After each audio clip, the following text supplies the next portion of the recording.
welcome. I'm Christian from Berlin. Before we start, two quick things. If you're interested in having this solo as a sheet music, it's a free gift from me. You can download it for free. It's linked in the text box. Second thing, this kind of solo we are learning today is not just for fast music.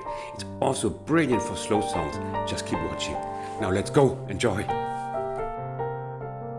It sounds like a chorus almost. So it's time for a piano solo, and it all starts with a problem.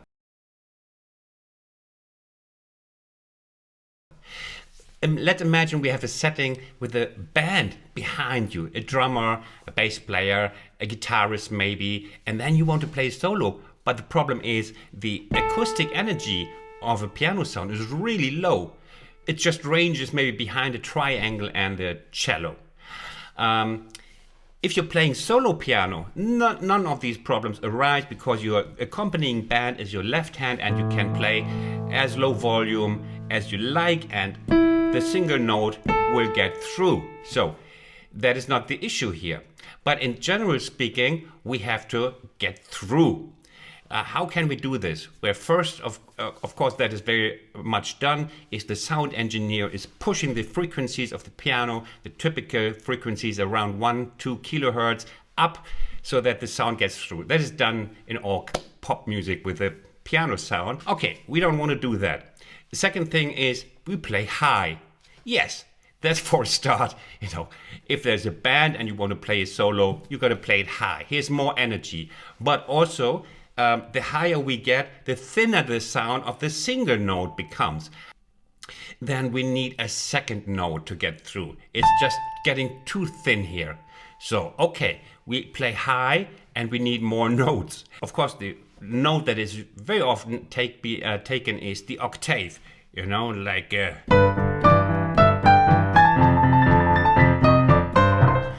Yes, octaves are always great. What else can we do? We can play a solo like, this one from My Woman from Tokyo, Deep Purple, John Lord.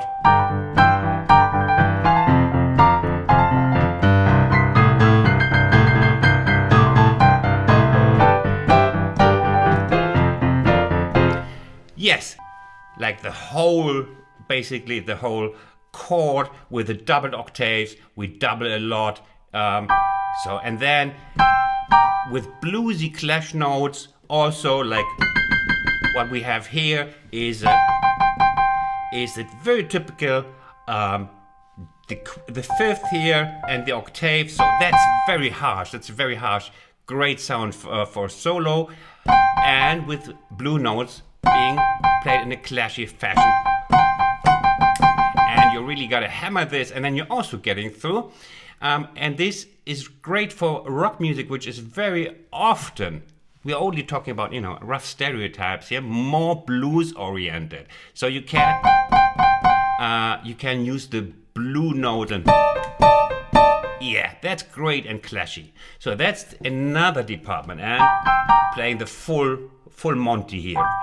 Today's method is the one we are taking the sixth note. The sixth interval as supporting the upper solo note. So,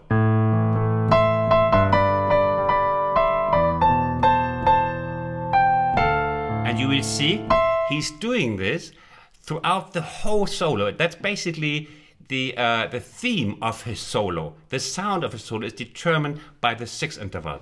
Let's have a look at the sixth interval, or rather an ear, if you have a spare ear for me right now. It's a sweet interval. It's very melodious. This is why you can also use it in slower ballady types. I will give examples later on. So, and with the sixth we can do a lot, and he's doing basically everything just with six. So, first, we have to have a look at what he's doing at the top.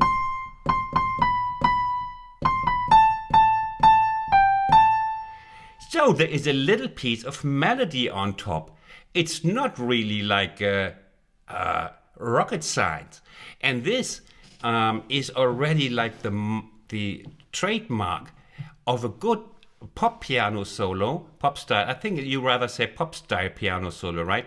Whenever I say pop piano, people say like that sounds funny, like from the American or English speaking background. Okay, pop style.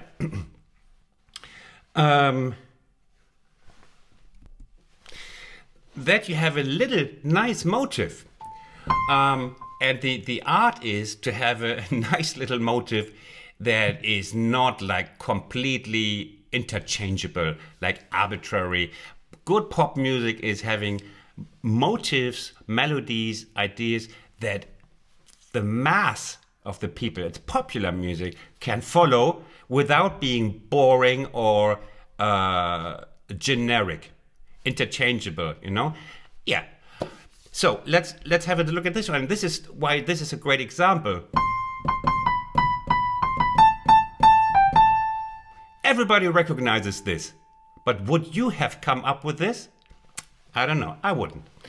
So, and he said this, and then is just underpinning this with the 6. You can actually, you know, tie your hand. You put a steel ribbon around this, and you can just, you know, fix the other fingers to the palm of your hand and.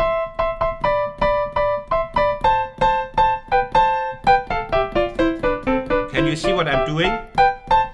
Yes. You cannot do anything wrong if you stay in the key, if you wander up with the 6th. That's the beauty. I could also show this for G, for F, and for anything that's your work then. I would just show you this example here. So we take any melody and we just, you know, fix give it the fixed distance of the 6th, and then.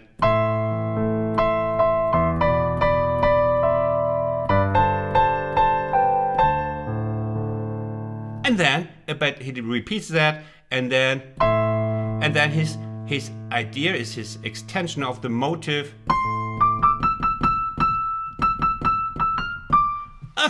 Catchy. Ba-bam, bam, ba-ba-bam, ba-bam, bam. And he's fixing his thumb below it, you know, lock it in, and.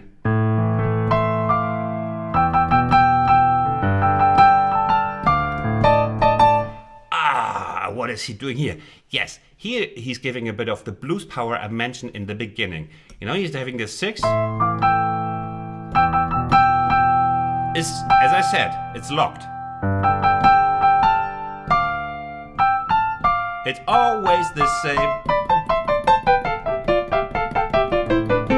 And then he's giving a little bit more aggression by playing. We're in A minor, and then of course blue note here. And he's adding this clash. So he's adding a little spice from the rock business, we can say. Like the 6 is more pop style, and here, well, it's all mingled. It's really hard to define the borders. But here he's like.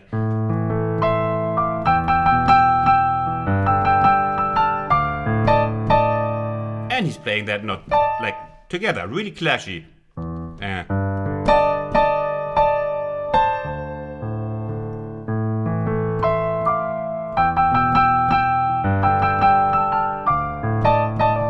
And then he's going on with a third motive.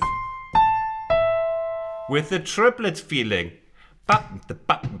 It's not really triplets, it's like but 1 and 2 and 3 and 4 and 1 and 2 and 3 and. So that's the theme, the rhythmic theme for the last part. Bam, bam, bam, bam, bam, bam. Like, it's just chord notes, can you believe it? G is locking in. I come to that a little bit later, so.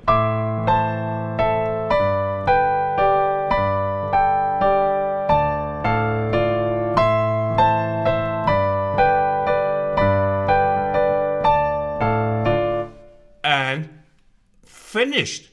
Fantastic. A little motive, a little variation, another rhythmic idea, which has more rhythmic power. But is opening up somehow, you know. Bam, bam, bam, bam, bam, bam, bam. Quite close, the rhythmic feeling. Da da da da da da. Bam, bam, bam, bam, bam, bam, bam, and then bam, bam, bam, bam. Of course, the band joins in here, guitarist and drummer, like ba ba ba ba ba ba. Nice finish, da da, hitting in your face, ba ba ba. and so on.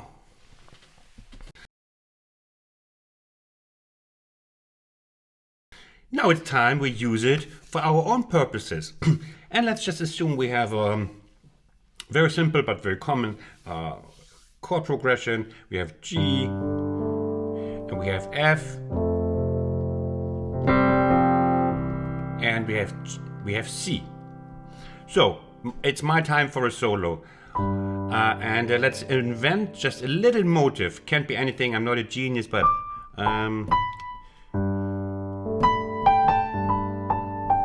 why not take this one? Just a little motif that we have something that we can feed with our 6, okay? And it would sound like this. Now you can follow it.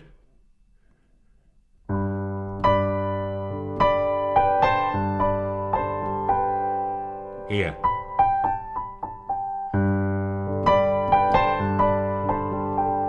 Then F, just put it parallel.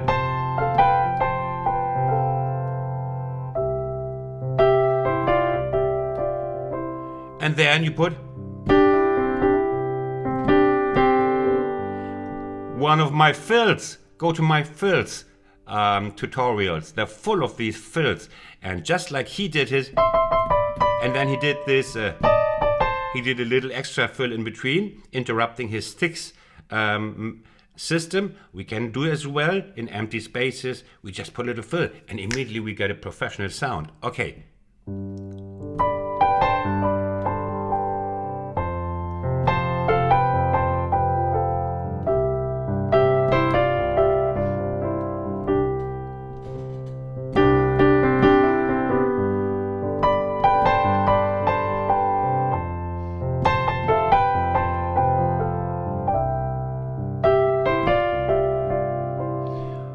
You see how easy it was?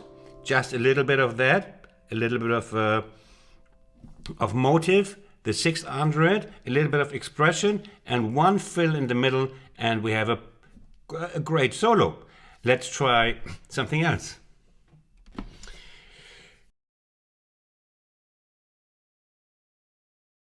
Now we take a different chord progression. Let's say we have a G minor 7, a C7, F, and D minor. That's our chord progression for now.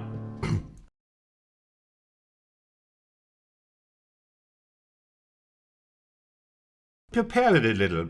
Very, spontaneously, we rarely come up with something really valuable unless we have a lot of experience and we have a really good minute. Our mind has a good second. But otherwise, it's good to prepare. Here, 6 between the 5th and the minor 3rd, really good.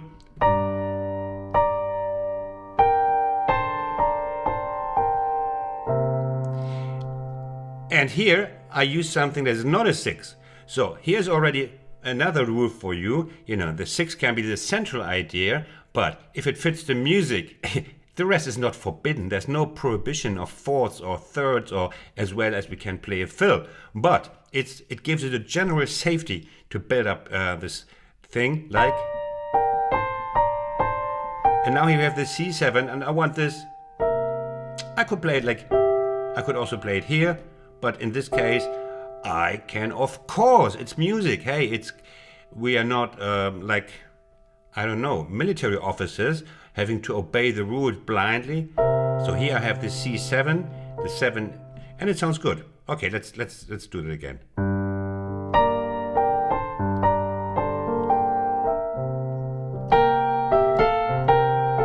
Oh, that's nice. That's nice. You see me basically developing it right on the spot. Okay.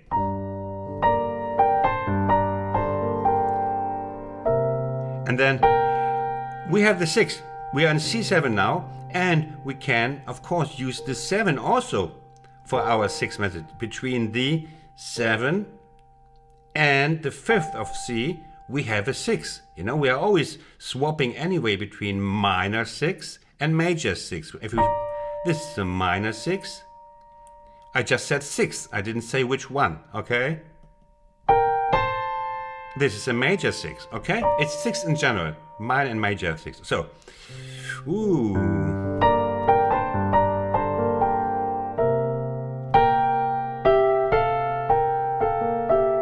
That's gonna be beautiful. I'm gonna like this one. Gonna put my thumb under my video myself. Okay, and then we have the, so,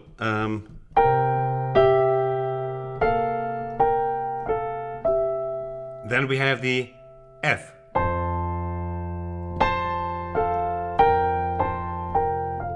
You can tell the key is not C, we are in F now, so we have to, of course, accommodate the B flat.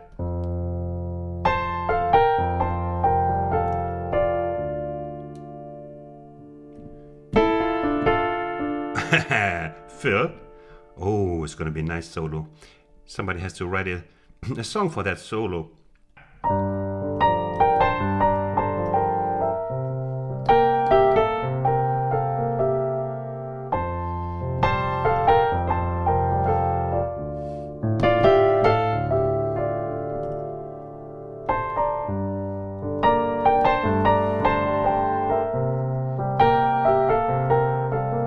It sounds like a chorus on my... And you see, the D minor chords, and then you go back.